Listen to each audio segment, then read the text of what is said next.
menentang dakwah Rasulullah SAW, menghina Rasulullah SAW, menyakiti Rasulullah SAW.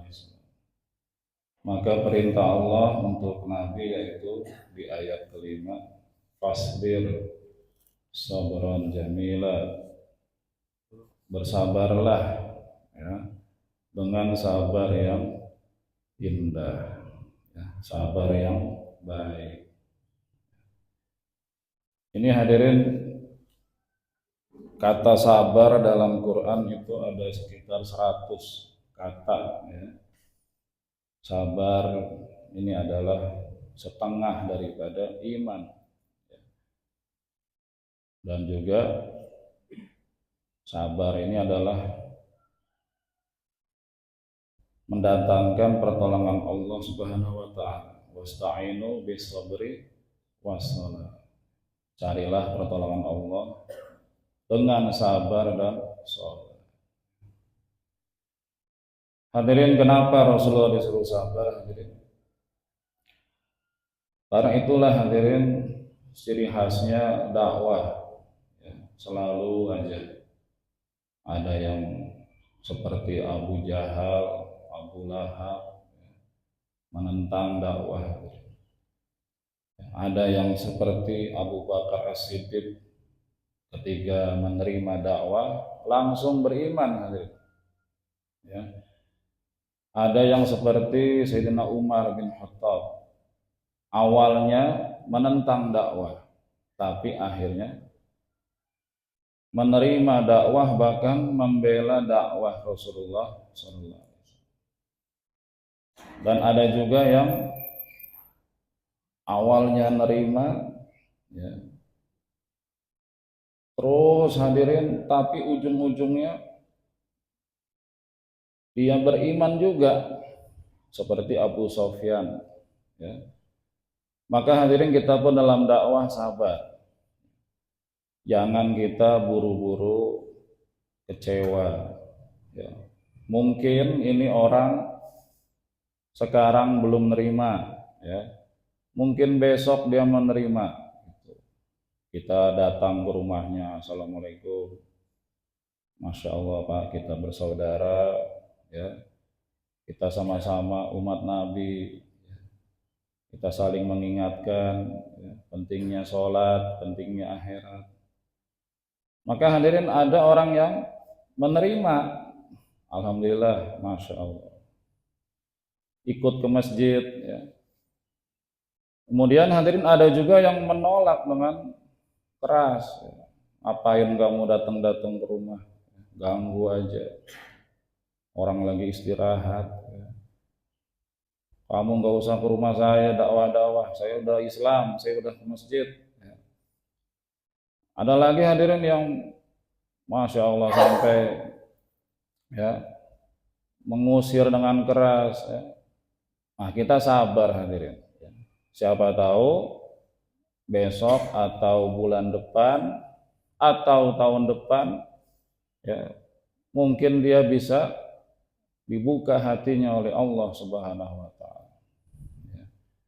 Ya, seperti sahabat Nabi Abu Sofyan. Begitu lama sekali hadirin menentang dakwah Rasulullah SAW. Ya, di Mekah 13 tahun ya, memusuhi Rasulullah. Tapi akhirnya hadirin, setelah Fathul Mekah 8 Hijriah, setelah itu Abu Sofyan akhirnya masuk Islam juga. Begitu pula Wahsy ya. Wahsy itu seorang budak yang disuruh oleh orang kafir untuk membunuh paman Nabi yang tercinta, yaitu Sayyidina Hamzah radhiyallahu anhu. Ya, di alam perang Hamzah ditombak oleh si Wahsy. Begitu kufurnya Wahsy hadirin, semua kemaksiatan sudah dikerjakan.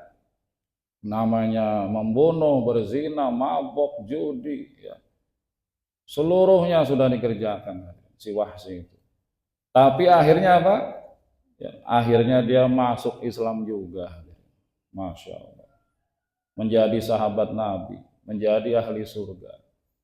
Ya, maka sabar ya, terus sampaikan agama, dakwah, insya Allah nanti lama-lama kita husnuzon, doakan pada Allah. Begitu pula anak kita, hadirin, anak kita atau istri kita ya, mungkin belum nutup aurat, belum mau sholat ya, kita punya saudara mungkin belum mau sholat, nah kita sampaikan dakwah, kita berikan bagaimana pentingnya sholat ya, pentingnya akhirat anak kita, istri kita.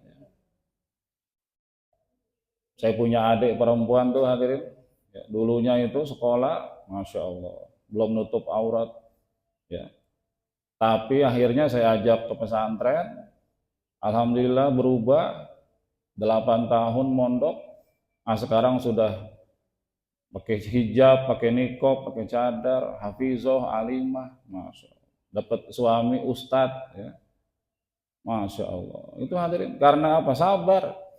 Kalau saya dulu ngamuk-ngamuk, wah mungkin sudah tambah rusak itu adik saya. Nah, jadi sabar, kita doakan, kita ajak kebaikan, nanti insya Allah Allah buka hatinya. Kemudian innahum yarawnahu ba'ida. Orang-orang kafir itu melihat azab Allah itu ba'id, yaitu jauh ya. Jauh di sini maksudnya apa? Menurut mereka siksa Allah itu ghairu waqi', mustahil terjadi ya. Jadi hadirin orang-orang non muslim itu, orang-orang kafir itu, mereka kalau dengar cerita siksa kubur, siksa neraka, itu mereka bilang apa? Dongeng saja ya. Itu cuma bualan saja ya. Itu cuma omong kosong aja. Nggak bakalan ada ya. Mereka nggak percaya 100% ya. Sedangkan orang beriman wa narahu qariba ya. Sedangkan kami memandangnya itu pasti akan terjadi ya. Allah Subhanahu wa taala memastikan ya, namanya siksa kubur, siksa akhirat, neraka, hari kiamat itu pasti akan terjadi. La mahalah, tidak akan bisa dipungkiri hadirin. Sebagaimana kematian pasti akan terjadi hadirin. Kullu nafsin za'iqatul maut. Firaun saja hadirin yang 400 tahun hidup dengan badan sehat, nggak pernah sakit, nggak pernah pusing, pilek seumur hidup. Firaun itu 400 tahun, tapi ujung-ujungnya mati juga. Ya. Begitu pula Qarun, ya. Seluruhnya ya pasti akan merasakan azab Allah Subhanahu wa taala. Yauma takunus samaa'u kalmuhal. Kemudian Allah cerita, nanti akan ada hari yang mana langit akan menjadi seperti perak atau perunggu yang meleleh hadirin. Di hari kiamat hadirin, itu langit mendidih hadirin. Seperti apa? Seperti perak yang meleleh hadirin. Bayangkan hadirin yang mulia, alam semesta yang tidak ada yang tahu di mana ujungnya itu, pinggirnya di mana, nggak ada yang tahu hadirin. Miliaran bintang, galaksi, ya, tata surya yang jumlahnya itu triliunan itu semua akan hancur, mendidih, meleleh ya, seperti perak yang meleleh hadirin. Hancur semuanya ya. Itu saja Allah kuasa, apalagi cuma mematikan orang kafir yang kecil, Fir'aun yang kecil hadirin.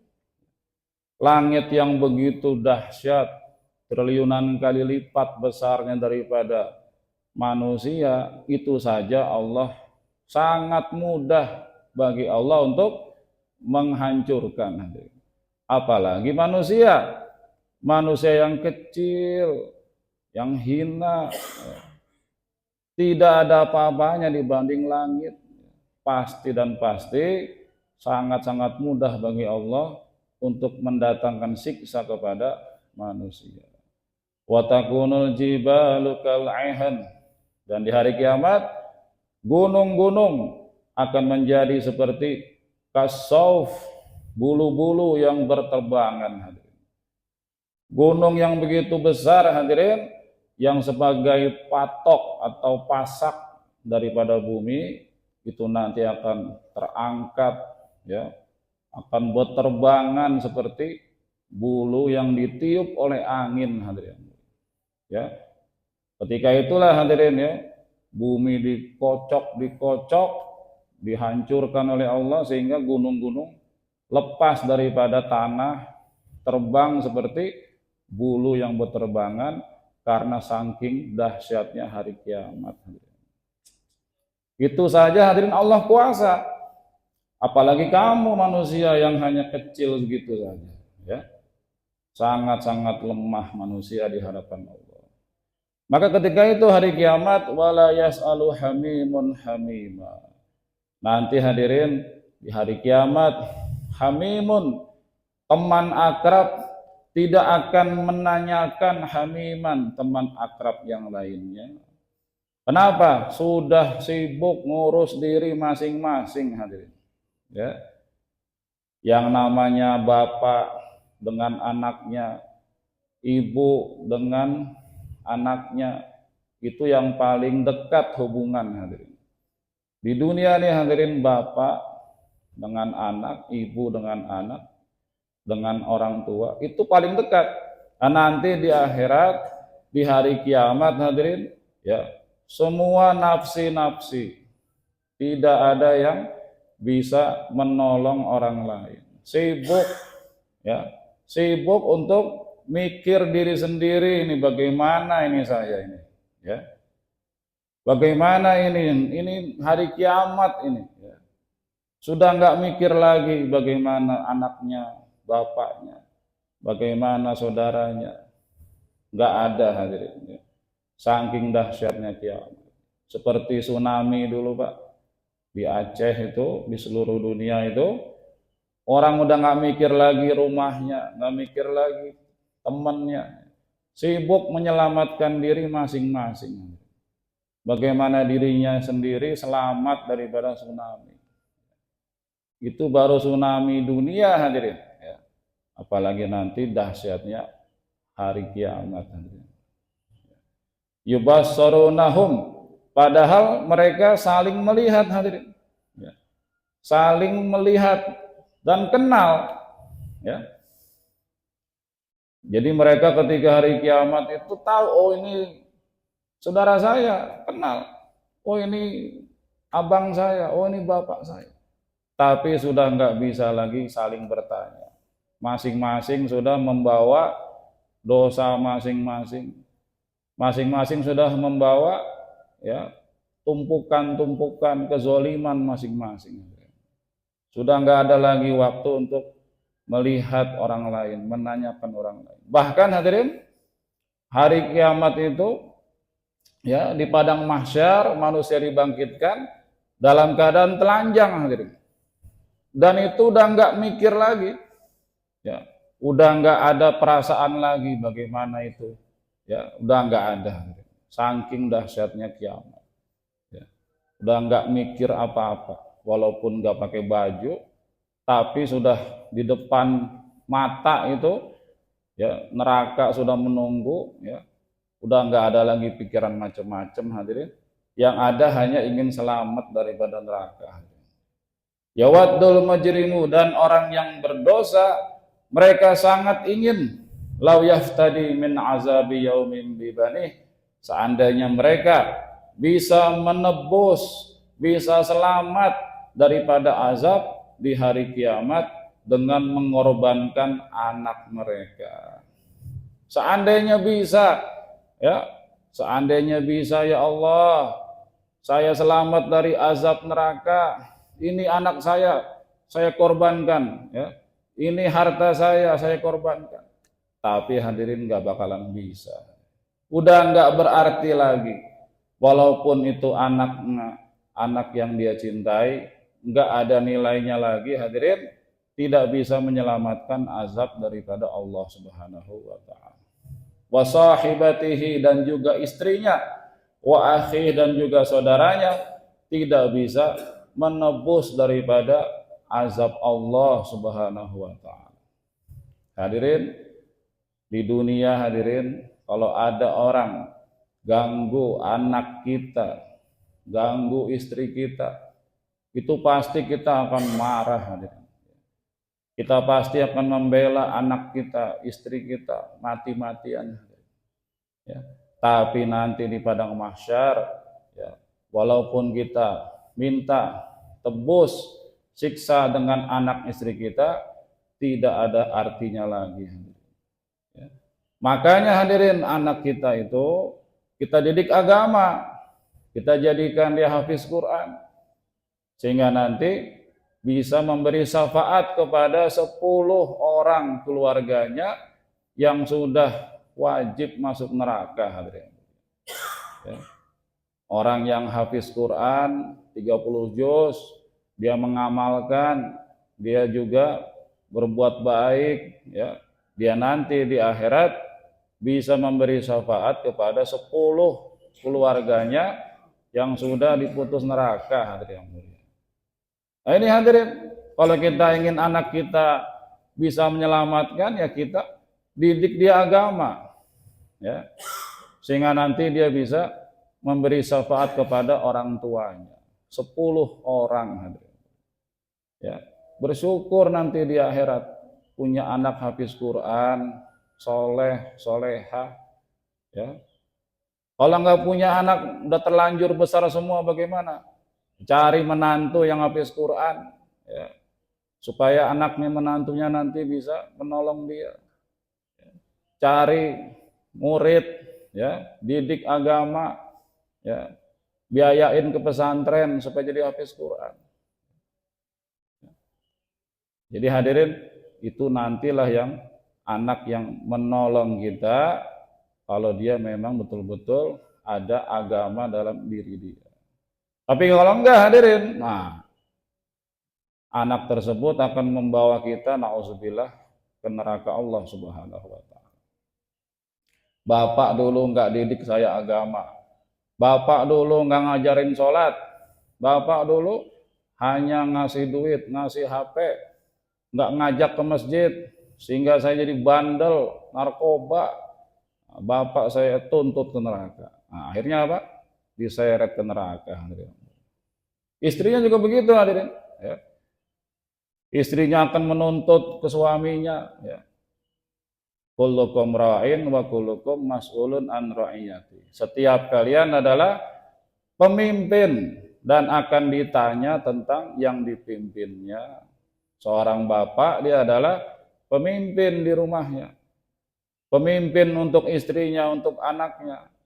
Dia nanti akan dituntut di akhirat kalau dia tidak ajak dalam agama. Wa fasilatihi allati tuwih, dan juga fasilah, yaitu kerabat, ya, kabilah-kabilah yang dulu melindunginya. Di Arab itu hadirin, namanya kerabat itu dilindungi mati-matian hadirin. Walaupun ada salah, tapi dilindungi hadirin. Tapi nanti di padang mahsyar, yang namanya fasilah, kerabat tersebut gak bisa menolong dia lagi. Yang dulunya ditolong, ternyata gak bisa menolong. Ya. Asobiyah, ya, kesukuan di Arab itu begitu kuat hadirin zaman dulu. Ya. Makanya hadirin, Abu Thalib itu, kenapa dia membela Nabi hadirin? Ya, karena masih kerabatnya hadirin. Ya. Jadi Abu Thalib membela Nabi bukan karena kenabian, tapi karena itu keponakannya hadirin. Ya, sehingga dibela habis-habisan. Ya. Tapi dia nggak beriman sampai akhir hayatnya. Kenapa? Karena dia menganggap ini kerabat saya, harus saya bela, harus saya jaga. Nah nanti hadirin, di akhirat hubungan seperti itu nggak bisa menolong hadirin. Tapi memang ada sebagian ulama berpendapat Abu Thalib itu beriman kepada Rasulullah sallallahu alaihi wasallam di dalam hatinya, dan nanti di akhirat mendapat syafaat dari Nabi. Wallahu a'lam bishawab.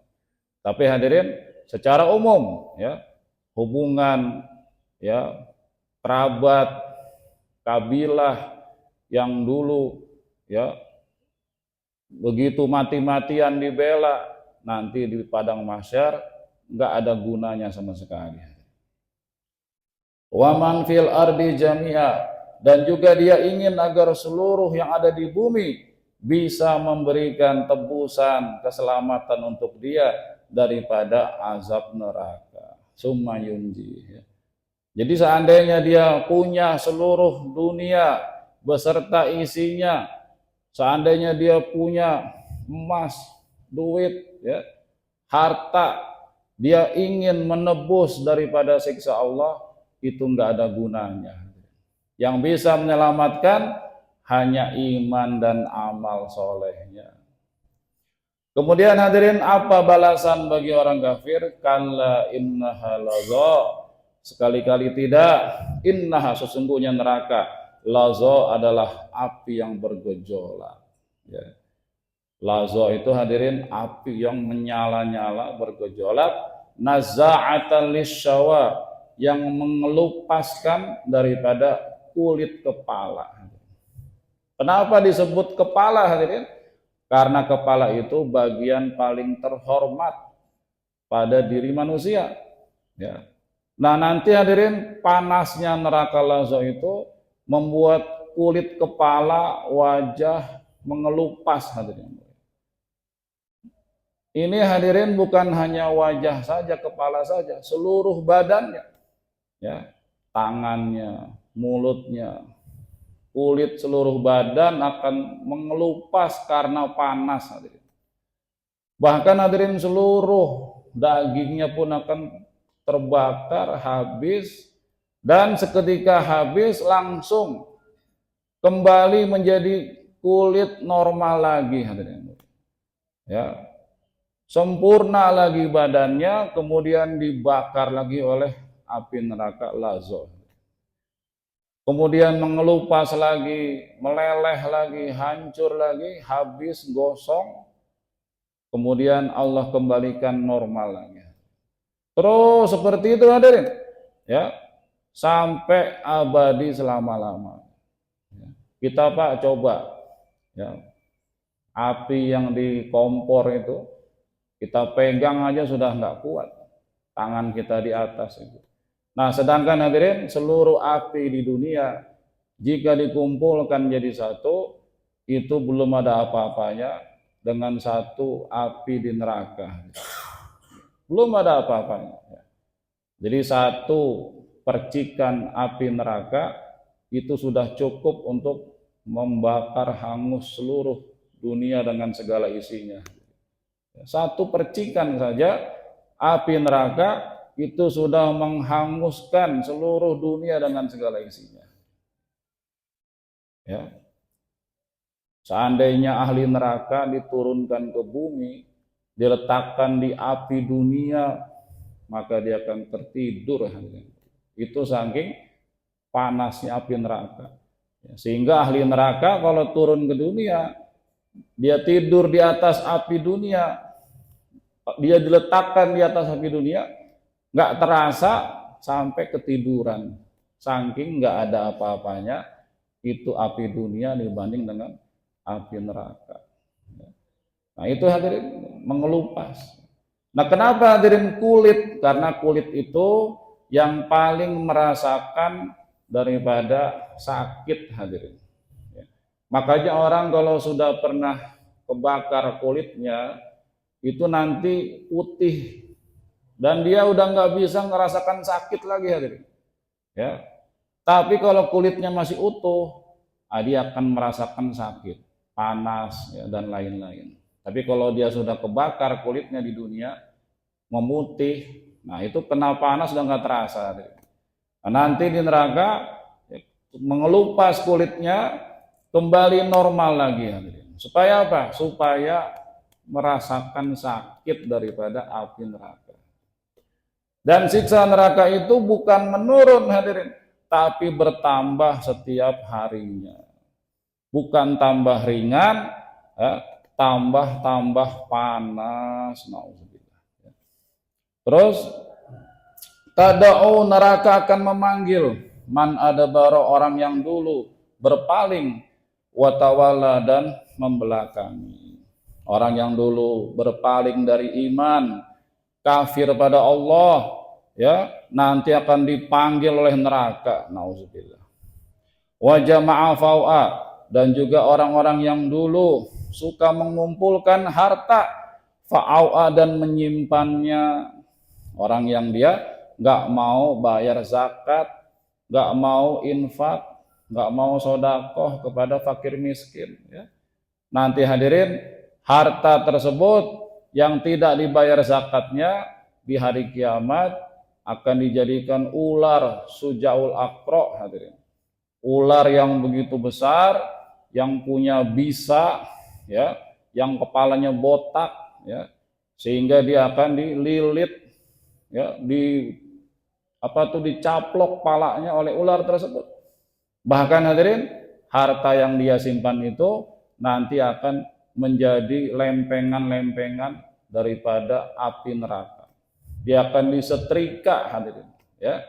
Disetrika daripada punggungnya, lambungnya, pantatnya, palanya, ya, sampai meleleh dagingnya. Itulah harta yang dia simpan, yang tidak dizakati akan berubah menjadi setrika panas, akan menyiksa dia sampai meleleh badannya di padang mahsyar. Ya. Tapi bukan berarti kita nggak boleh nyimpen harta. Boleh, hadirin. Silahkan kita menabung, silahkan kita mengumpulkan uang, tapi kita tunaikan hak-haknya, yaitu zakat. Zakat fitrah, bulan Ramadan, Lebaran, zakat mal atau harta setahun sekali. Ya, kalau kita punya simpanan uang atau emas lebih daripada 90 gram emas, ya, atau lebih daripada nilai 90 gram emas uang, selama setahun tidak berkurang, maka nanti kita kena zakat mal 2,5%. Ya, duit yang kita simpan di bank, di rumah, misalnya ada 1 miliar, ya, nggak berkurang sampai akhir tahun, maka itu kena zakat 2,5%. Itu namanya zakat harta atau zakat mal, ya. Minimal 90 gram emas, ya. Jumlahnya yang dimiliki selama 1 tahun. Ada lagi nanti zakat pertanian, zakat peternakan, ya. Ya, banyak hadirin. Seandainya ini orang Islam bayar zakat, hadirin, Masya Allah, itu sudah membantu fakir miskin, ya, membantu orang-orang yang kesulitan, sehingga nggak ada lagi namanya maling, begal, ya, rampok, ya, kalau memang sudah dibayarkan zakat kepada mereka. Ya. Orang-orang miskin semua akan sejahtera, ya, kalau kita bayar zakat. Ya. Kemudian hadirin, Allah ceritakan sifat-sifat manusia. Innal insana khuliqa halua. Sesungguhnya manusia diciptakan dalam keadaan keluh kesah. Ini hadirin sifat asli manusia, suka mengeluh, ya, gelisah, ya, ketakutan, ya. Idza massahu syarru jazua, kalau ketimpa kesusahan dia akan berkeluh kesah. Ini hadirin manusia. Ya, manusia itu maunya enak terus, ya. Maunya itu nikmat terus, hadirin. Ya. Allah kasih ujian sedikit aja sakit, sudah mengeluh, hadirin. Ya. Padahal hadirin nikmat yang diberikan jauh lebih banyak, hadirin. Ya. Kita hadirin lihat Nabi Ayub alaihissalam, beliau 18 tahun sakit, gatel, panas, ya. Habis seluruh hartanya, anaknya meninggal, nggak bisa apa-apa, nggak bisa kerja, nggak bisa apa-apa hadirin. 18 tahun sakit. Hadirin. Istrinya Siti Rahmah sampai usul, wahai Ayub suamiku, kamu kan seorang nabi, mintalah kepada Allah ya supaya disembuhkan penyakitmu itu. Apa kata Ayub? Wahai istriku, aku malu pada Allah. Aku diberikan kesehatan, kebahagiaan, kemakmuran 70 tahun. Ya, aku diberi kaya, diberi sehat 70 tahun. Baru sakit segini aja sudah mengeluh. Aku malu pada Allah. Itu hadirin. Ya. 18 tahun nggak bisa apa-apa. Hanya ditemani istrinya yang setia yaitu Siti Rahmah. Dan akhirnya apa hadirin? Karena kesabaran Ayub, Allah kembalikan seluruhnya. 2 kali lipat. Hartanya kembali. Sehatnya kembali. Bahkan Nabi Ayub setelah sembuh, dijadikan muda lagi hadirin. Istrinya pun dijadikan muda lagi hadirin. Siti Rahmah. Nah, ini hadirin. Makanya hadirin, kalau kita ada musibah, sakit, duit hilang dan sebagainya, ya, itu semua ujian dari Allah. Ya, jangan kita kufur, jangan kita mengeluh pada Allah, ya. Masih banyak nikmat Allah, lebih banyak kepada kita. Itu hanyalah ujian dari Allah sementara kepada kita. Ya, jangan sampai kita menyalahkan Allah, ya, nauzubillah. Jangan sampai kita mengingkari nikmat Allah. Ya. Ini saya sakit terus, nggak sembuh-sembuh, ya. Saya udah sholat, saya masih sakit aja, ya. Allah nggak adil sama saya, nauzubillah. Langsung hadirin kufur pada Allah. Orang mengatakan Allah nggak adil itu sudah kufur hadirin. Ya. Dikasih sakit sedikit langsung menghina Allah, nauzubillah. Iza masahu syarru jazua wa iza masahul khairu manua. Tapi kalau dia dapat kebaikan manua. Manusia itu kalau dapat rezeki, duit, kesenangan, maka dia ada sifat manua, pelit, ya, kikir. Ya. Dulu waktu miskin, ya, wah ya Allah, nanti kalau saya kaya, saya mau zakat, saya mau haji, saya mau bangun masjid, ya. Ya Allah tolong saya ya Allah. Mudahkan ini urusan saya, bisnis saya, ya Allah. Kalau jebol ini ya Allah, ini proyek, nah, nanti saya akan infak ke pesantren, bangun masjid. Nah, ketika sudah dapat semuanya hadirin, lupa, pura-pura lupa. Hadirin. Ya, langsung ini duit-duit saya capek-capek banting tulang. Ngapain kamu minta-minta sama saya? Kerja sana usaha. Nah, padahal dulu hadirin dia lagi susah. Ya, ngemis kemana-mana, minta kemana-mana. Giliran sudah dapat duit, lupa hadirin. Kikir, bahil, ya, nggak mau bayar zakat, ya, nggak mau infak, nggak mau bersyukur pada Allah. Illal musallin, kecuali orang yang sholat. Ini hadirin, untuk bisa selamat dari sifat, ya, yaitu halua, suka ngeluh, ya, gelisah, ketakutan, ya. Sifat manu'ab, sifat bahil, sifat-sifat buruk itu caranya dengan sholat hadirin. Allazina hum ala sholatihim daimun, yaitu orang-orang yang mereka selalu menjaga sholat. Ya, sholat hadirin adalah mencegah daripada keji dan munkar. Inna sholata tanha anil fahsya'i wal munkar. Kita lihat hadirin, ya. Orang yang banyak buat kejahatan, ya, rampok, zina dan lain-lain, homer, itu rata-rata nggak sholat. Ya. Orang yang korupsi dan lain-lain itu rata nggak sholat. Sholat juga tapi nggak daimin. Sholatnya nggak istiqomah, nggak terus-menerus. Ya. Bolong-bolong, subuh lewat, asar lewat. Ya, sholatnya paling Jumatan aja, atau sholatnya mungkin kalau lagi ada kebutuhan sama Allah baru sholat. Ya. Ini sholat seperti ini nggak bisa menyelamatkan daripada maksiat. Sholat yang daimun, istiqomah 5 waktu, ya. Sholatnya betul-betul sesuai dengan sunnah Rasulullah, dengan ilmu, ya. Hadirin, nanti di Rasulullah pernah melewati kubur, di situ ada dua kuburan yang teriak-teriak kesakitan, disiksa, hadirin. Ya, Rasulullah katakan innahuma yu'azaban. Ini dua ahli kubur ini sedang disiksa. Wa ma yu'azabani fi kabir.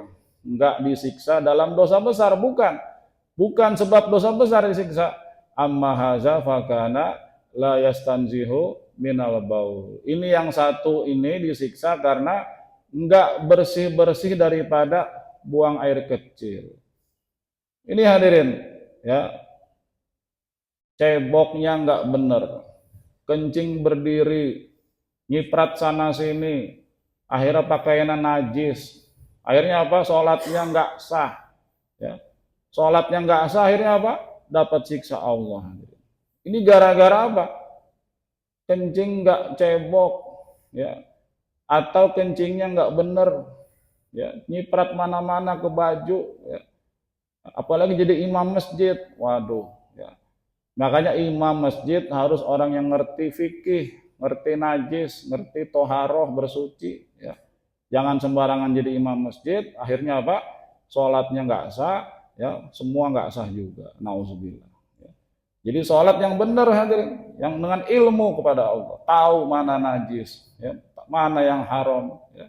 Wallazina fi amwalihim haqqum ma'lum, dan juga orang-orang yang dia dalam hartanya hakun maklum, dia menunaikan hak yang tertentu, yaitu zakat. Jadi hadirin, namanya orang beriman mesti dia ada sifat hablum minallah, hablum minannas, ya. Mesti itu hadirin. Hablum minallahnya dia sholat, hablum minannasnya dia tunaikan zakat, ya. Jadi kalau orang sholatnya benar, imannya benar, mesti dia bayar zakat. Itu sudah otomatis, hadirin. Ya. Seperti orang, ya, dia pakai pakaian mewah, pakai pakaian raja, pakai apa itu, apa namanya itu, topi, ya, topi kerajaan, ya, topi daripada emas, perak. Tapi dia nggak pakai celana, hadirin. Kemudian dia keluar daripada rumahnya, keliling kampung. Maka nih orang-orang akan bilang apa? Ini orang gila, ya. Dia pakai baju dari permata, dari sutra, pakai topi daripada berlian, tapi nggak pakai celana. Ini orang gila, hadirin. Ya. Begitu pula hadirin orang Islam, ya, dia sholat ke masjid, ya, wah puasa, tapi nggak bayar zakat, hadirin. Ya, itu seperti orang pakai baju bagus, pakai topi mewah, tapi nggak pakai celana. Orang gila, ya. Orang stres. Ya. Buat apa baju bagus, topi bagus, nggak pakai celana? Buat apa? Sama hadirin. Sekarang ini orang Islam hanya mengamalkan perintah Allah sebagian-sebagian saja yang sesuai dengan nafsu dia. Ya. Oh ini cocok, saya amalkan. Oh ini jenggot nggak cocok. Ah, jenggot kayak kambing nggak cocok. Ah, nauzubillah. Ya. Oh ini pakai peci nggak cocok. Ya. Ini nggak cocok. Ah.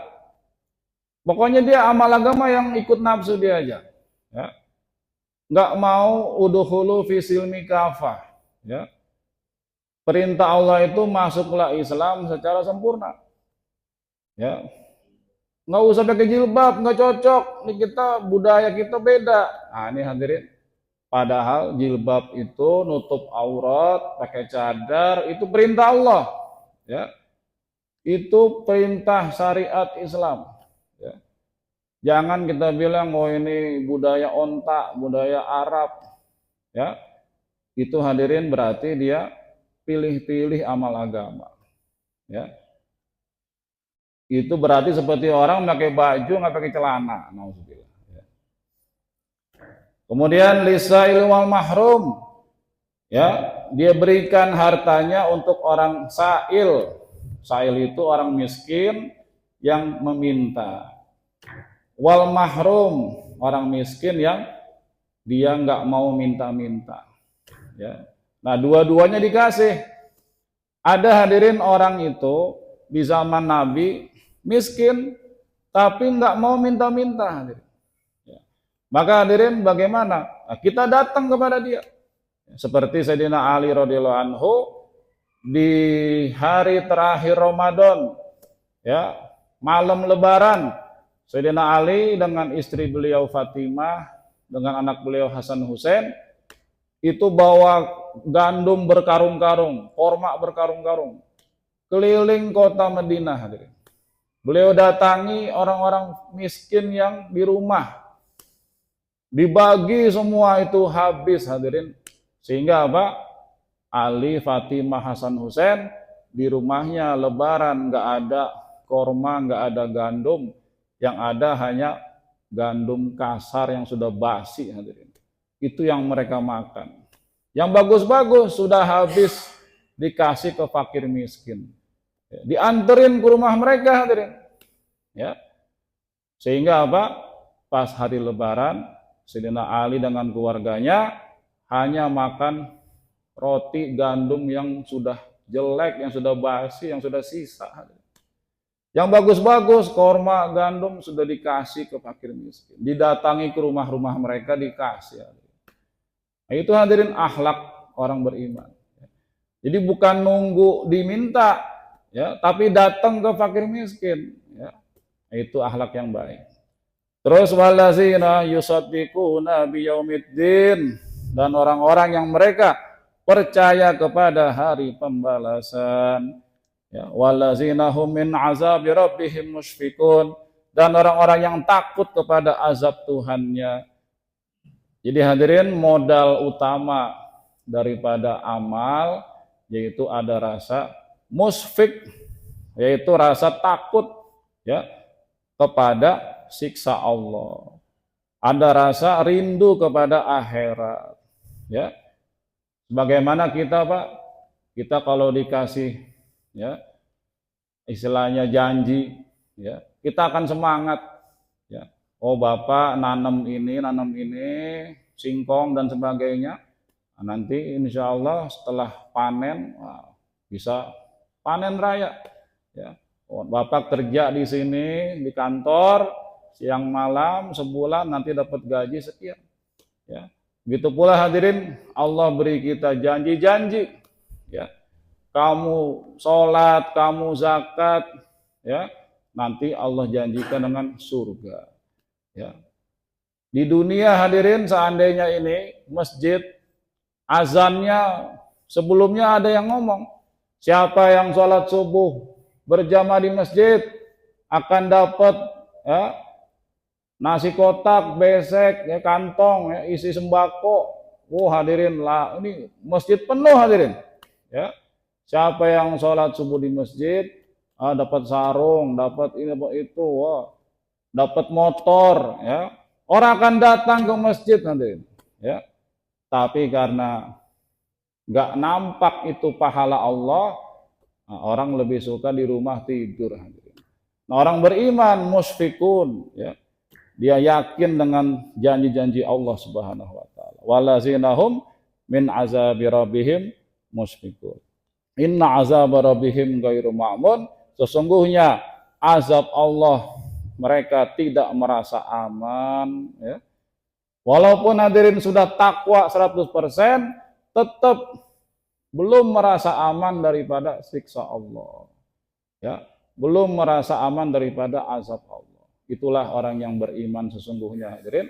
Ya, sebagaimana Abu Bakar As-Siddiq radhiyallahu anhu, walaupun sudah dijamin surga oleh Rasulullah, beliau pernah mengatakan, seandainya saya Abu Bakar menjadi rumput-rumput saja, seandainya saya Abu Bakar menjadi daun-daunan saja, sehingga tidak mendapat siksa daripada Allah Subhanahu wa taala. Itu Abu Bakar As-Siddiq hadirin. Orang yang dijamin surga itu saja masih takut daripada azab neraka. Apalagi kita yang belum dijamin surga. Ya. Insyaallah cukup. Ada yang bertanya silakan. Ya.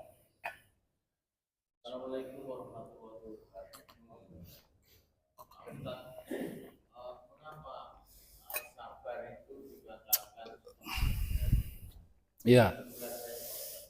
As-sabru nisfu iman wasyukru nisfuha, ya. Sabar hadirin setengah iman.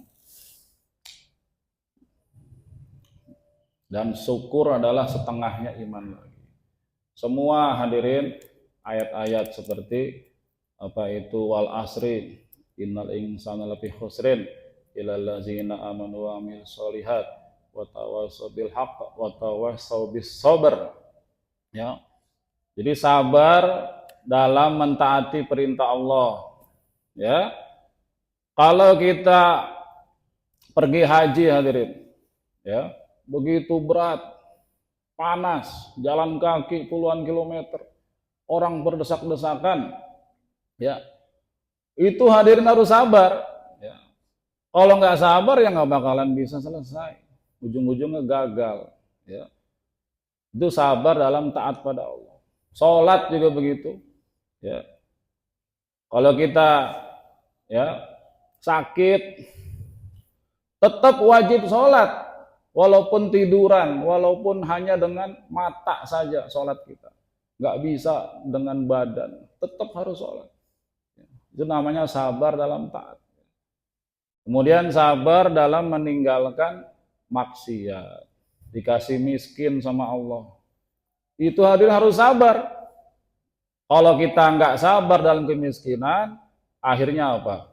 Ngerampok, begal, korupsi, ya, menzolimi orang, nipu orang, ya. Kemudian hadirin sabar dalam menghadapi takdir Allah. Ini hadirin, ya. Saya ridho apapun keputusan Allah kepada saya mau jadi orang miskin, orang susah, saya ridho, ya. Saya dikasih sakit, ya, saya ridho, saya sabar, ya. Kalau saya nggak sabar dengan ridho Allah, dengan takdir Allah, dengan keputusan Allah, nauzubillah, ya, hukumannya adalah kufur pada Allah. Jadi sudah jelas, ya, orang kalau nggak sabar bakalan banyak masalah. Sabar bertetangga, ya. Tetangga ini kadang suka salah paham, ya. Akhirnya apa? Kita diganggu. Kalau kita nggak sabar hadirin, akhirnya bisa ngamuk, akhirnya bisa bunuh tetangga, nauzubillah. Kamu kapan kawinnya? Ya? Bujang lapuk. Kita diejek begitu kalau nggak sabar hadirin. Oh langsung ngamuk, ambil golok dibacok tetangganya. Ya. Kamu kapan nikah? Ya. Nggak laku-laku. Nah, itu kalau nggak sabar hadirin, wah udah ngamuk. Akhirnya apa? Bunuh orang. Akhirnya apa? Masuk penjara. Nah, susah akhirnya hidup kita.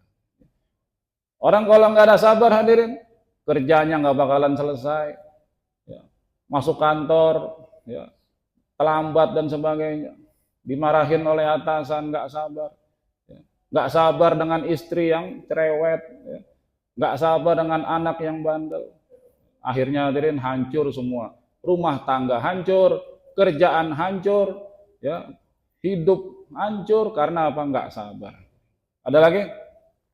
Silakan. Iya, ya, sabar dalam kemiskinan, tapi tetap taat pada Allah. Ya. Sabar dalam sakit, tapi tetap taat kepada Allah. Ya. Sabar dalam segala takdir yang Allah berikan. Cukup insyaallah, ada lagi? Cukup? Ya. Ya, cukup insyaallah hadirin apa yang kita dengar, kita niat amalkan dan juga niat kita sampaikan kepada keluarga kita, anak istri kita, tetangga kita, kerabat kita. Subhanallah bihamdihi subhanakallahumma asyhadu an la ilaha illa anta astaghfiruka wa atubu ilaik. Assalamualaikum warahmatullahi wabarakatuh.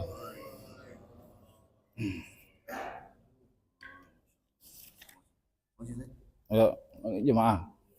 Oh. Iya. Oh, Pak Jim. Oh.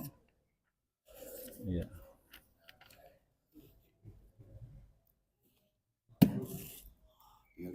Di Pasar Minggu, Ragunan. Sama orang tua gabung. Di mana? Oh, Tomboro.